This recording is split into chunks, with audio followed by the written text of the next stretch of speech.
In English pronunciation, there is a clear difference in the pronunciation of V and F, V and F. The meaning of words can change when mispronounced. There is a difference between a fan and a van, or between fast and vast.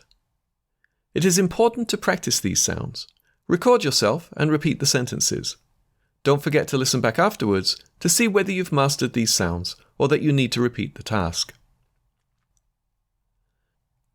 5 vans drove very fast.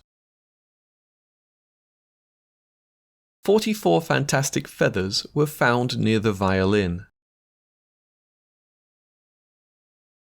Vincent was found to be very vindictive.